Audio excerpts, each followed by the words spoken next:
하나님의 말씀은 시편 25편입니다. 다윗이 어떠한 상태에 있는가 하는 것을 우리는 여기 15절서부터 이렇게 볼 수가 있어요. 내 눈이 항상 여호와를 바라보면 내 발을 그물에서 벗어나게 하실 것이미로다. 그물이라는 게 뭐예요?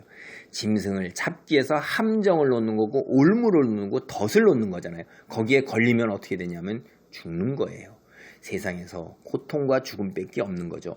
그래서 다윗의 상태가 그물이 앞에 자기를 둘러싸고 있는 상태나 똑같은 거예요. 함정과 그물, 덫 이런 것들이 자기를 둘러싸고 있어서 늘 힘든 상태죠. 주여 나는 외롭고 괴로우니 내게 돌이키사 나에게 은혜를 베푸소서. 내 마음에 근심이 많사오니 나를 고난에서 끌어내소서.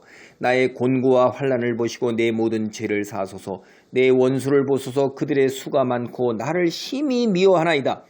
그러니까 지금 자기의 상태가 많은 대적들에게 둘러싸여 있고 그 다음에 자기는 편이 거의 없는 거예요. 하나님을 믿고 의지하는 사람은 세상 풍조를 따르지 아니하기 때문에 이 세상 속에서 사실은 그렇게 홀로서는 쉬운 거예요. 이게 교회 공동체 안에 서로 믿는 사람끼리 의지하지 않는 이상은 굉장히 힘든 것입니다. 왜냐하면 세상은 다 이 세상의 것들, 지금 당장 육체적인 것들을 바라요. 많은 사람들이 뭘 원해요?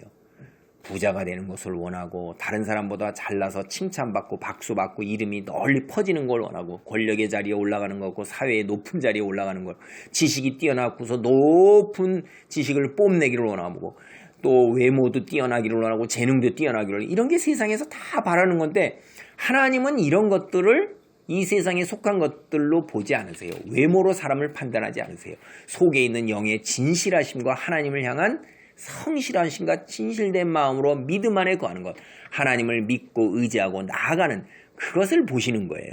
그런데 세상은 그렇지가 않거든요. 그러니까 홀로 서야 되고 세상 사람들은 눈이 어두워서 앞서 말한 세상의 것들만 의지하고 나간단 말이에요. 그래서 그렇게 나은 나를 조롱하고 무시하고 그 다음에 내게 그런 게 어디 있느냐, 하나님이 어디 있느냐라고 해서 나를 속인다 이 말이에요. 거짓으로 나를 이끌어내서 함정과 올무에 그래서 결국 나도 하나님을 떠나게 만드는 거예요.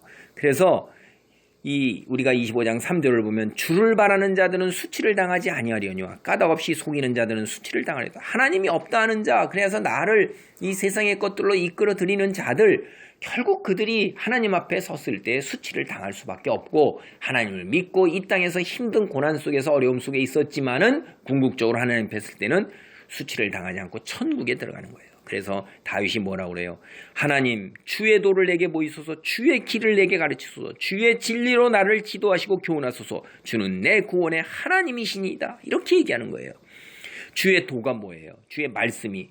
여기 구약에서는 하나님이 이스라엘 민족에게 십계명을 주셨어요.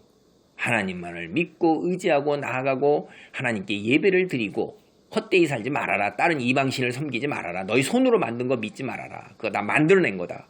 그 다음에 사람들 사이에서는 너희가 뭘 지켜야 돼요? 살인하지 말고 간음하지 말고 도둑질하지 말고 거짓 증거하지 말고 이런 것들 하지 말고 그렇게 살아야 되는 건데 세상 사람들은 다 이런 것들을 쉽게 이런 쪽으로 넘어간단 말이에요. 자기 것을 차지하기 위해서. 그러니까 그렇게 안 하는 사람이 바보 같고 정직한 사람이 바보 같고 하나님의 뜻대로 살고자 하는 사람이 바보 같은 거예요.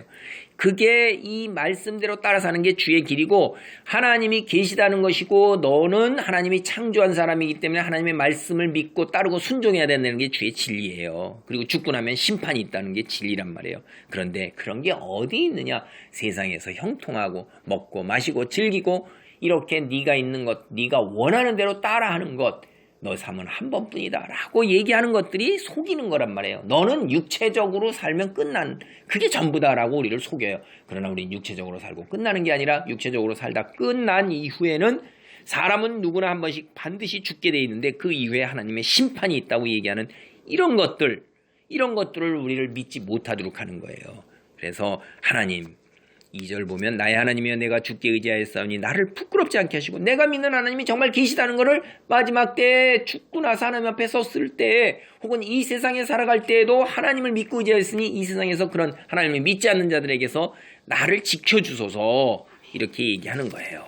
그래서 우리는 21절 보겠습니다. 내가 주를 바라오니 성실과 정직으로 나를 보아소서. 나는 주만을 바라보면서 살았으니 주님 인자하심으로 그 다음에 주님께서 한번 말씀하신 것은 반드시 지키심으로 하나님을 믿는 자들은 그 하나님께서 보호하시고 그 다음에 축복해 주신다 하셨사오니 하나님 말씀 그대로 이루어 주시옵소서. 그래요. 22절 하나님이여 이스라엘을 그 모든 환난에서 속량하소서. 하나님을 믿고 의지하는 자들을 이스라엘이라고 부르는 거예요. 모든 우리 둘러싸고 있는 환난에서 벗어나게 하시고 죄에서 벗어나게 하시고 그리하여 하나님 우리를 주 안에서 환난과 이런 데서 이끌어내시고 인자와 선하심으로 우리를 갖다가 붙들어 주시옵소서 라고 기도하는 거예요. 다윗이 굉장히 힘든 형편에 있는 거예요. 그러나 하나님을 믿는 믿음을 저버리지 않는 거예요.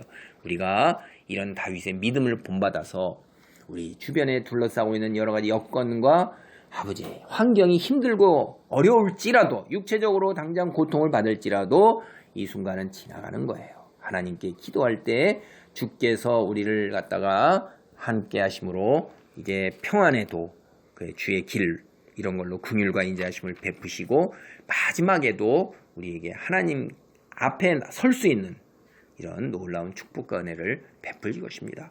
기도하는데 힘쓰고 믿음에 더 굳센 자로 우뚝 서 있기를 바랍니다. 아멘.